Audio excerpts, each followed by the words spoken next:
हाय। तो आज हम फाइनेंस पे चर्चा करने वाले हैं। तो मेरा क्वेश्चन था सर, बैंक एफडी और म्यूचुअल फंड में से बेटर कौन सा होता है लॉन्ग टर्म के लिए? अगर आपको सेविंग्स करनी है एफडी कर सकते हो। अगर आपको इन्वेस्टमेंट्स करना है सिर्फ तो ही आपको म्यूचुअल फंड करना चाहिए। दोनों का कॉन्सेप्ट बहुत अलग है। आप म्यूचुअल फंड की बुक्स पढ़ लो या फिर आप इन्वेस्टमेंट एडवाइजर कोई भी एनआईएसएम वाले में भी आप गो थ्रू करोगे तो कॉन्सेप्ट वो लोग बहुत सिंपल तरीके से आपको एक्सप्लेन करते हैं। आप कुछ पैसे कमाओगे, कुछ आपको खर्चा करोगे, इसके बाद से जो आपके पास पैसा लेफ्ट हो गया आपके पास दो चॉइसेस आएंगे। आप आइदर उसे सेव करो या इन्वेस्ट करो। तो अगर कोई सेविंग्स में भरोसा करता है तो आई थिंक उसके लिए एफडी ज़्यादा पीस ऑफ माइंड देगा। अगर किसी को इन्वेस्टमेंट्स करने हैं तो वो म्यूचुअल फंड में जा सकता है। ठीक है, ओके। तो सर म्यूचुअल फंड में भी हमको मतलब स्टॉक मार्केट में एसआईपी करना चाहिए या फिर ट्रेडिंग करना चाहिए? मेरे हिसाब से 90% लोगों के लिए एसआईपीज ही करनी चाहिए, ट्रेडिंग नहीं करनी चाहिए। बिकॉज आई थिंक कि आप शायद शुरुआत में पैसे बना लोगे but eventually you are going to lose. So अगर आप ट्रेडिंग में आ रहे हो तो आई थिंक मेंटली अगर कोई आना भी चाहता है तो उसे लेके चलना चाहिए कि उसे 1-2 साल लगने वाले हैं, मिनिमम 1-2 साल उसे ये आइडेंटिफाई करने पे कि बिजनेसेस कैसे पढ़ते हैं। Because the problem is see, अगर आप किसी बिजनेस में पैसा लगाना चाहते हो तो first you will have to understand the language of business, और language of business is accounting. तो अगर कोई कंपनी कुछ अच्छा कर भी रही है और अगर आपको कंपनीज पढ़ने का भाषा ही आता नहीं है तो फिर आपको समझेगा ही नहीं कि वो कंपनी अच्छा है या बुरा है। तो ऐसे केसेस में मुझे लगता है कि अगर कोई नया है तो उसे आंख बंद करके एसआईपीज में जाना चाहिए। ट्रेडिंग आपको नहीं देखना चाहिए। ट्रेडिंग आप तब देखो जब आप सच में सीरियस हो। You take a proper class, आप चाहे जहाँ भी हो, या फिर आप किसी यूट्यूबर को रिलीजियसली फॉलो करते हो जो आपको लग रहा हो कि ये बंदा सच में वेरीफाइड है, तो शायद आपको एक अच्छा खासा टाइम एलोकेट करने के बाद ही ट्रेडिंग के बारे में सोचना चाहिए। ठीक है। अनदर क्वेश्चन ये था मेरा कि एक जो मिडिल क्लास पर्सन है उसको अगर अपर मिडिल क्लास में जाना है तो वो अपने जो बैंक बैलेंस है वो अपने कहाँ कहाँ पे एलोकेशन, मतलब एक तरह से कैपिटल एलोकेशन अपना वो कैसे करे? ओके, सो 2 पार्ट्स में आंसर दूंगा। ठीक है। आई पर्सनली थिंक ये मैंने बहुत पहले एक G2G करके यूट्यूब पे चैनल है अजय सर, तो मैं उनको रिलीजियसली फॉलो करता हूँ, उनकी सारी वीडियोस देखता हूँ। तो उनकी एक बात मुझे लग रहा है कि अभी तक मेरे साथ रह गई है। अगर एक मिडिल क्लास वाले को पैसा थोड़ी स्पीड में बनाना है या लोअर क्लास वाले को, there is only one option you have and that is leverage.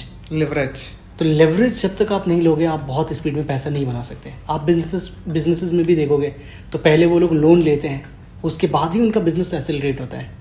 Same way अगर हम ट्रेडिंग करते हैं तो इसी वजह से लोग बोलते हैं अगर आपको अपने कैपिटल को शुरुआत में थोड़ी स्पीड से बढ़ाना है तो आपको ट्रेडिंग करना पड़ेगा।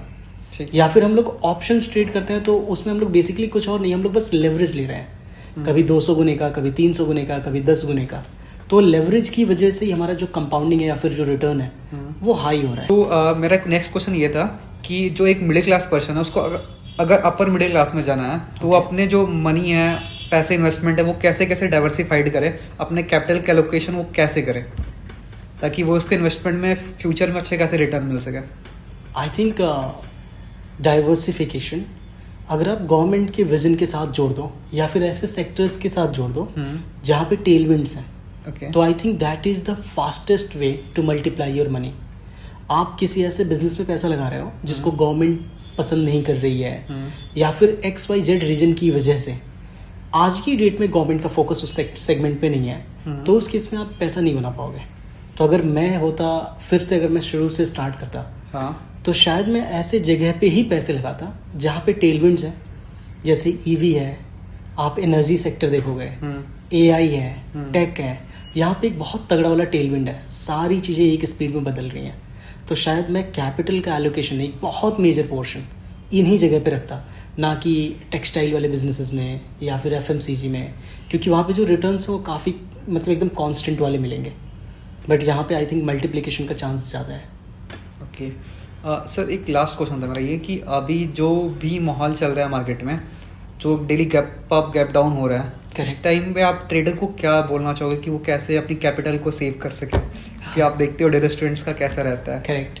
आई थिंक ऐसे टाइम में अगर कोई ऐसा है जो बस अपने कैपिटल को प्रिजर्व कर पा रहा है या फिर लास्ट तक मेरे हिसाब से पिट में बना रह रहा है, आई थिंक मेरे हिसाब से तो वो बहुत ग्रेट ट्रेडर है। ओके। तो ऐसे टाइम में तो मुझे लगता है जो बंदा कैपिटल बचा ले या फिर जब मार्केट बॉटम आउट कर रहा है अगर उसकी जेब में पैसे बचे हैं तो मेरे हिसाब से वो बहुत बढ़िया कर रहा है।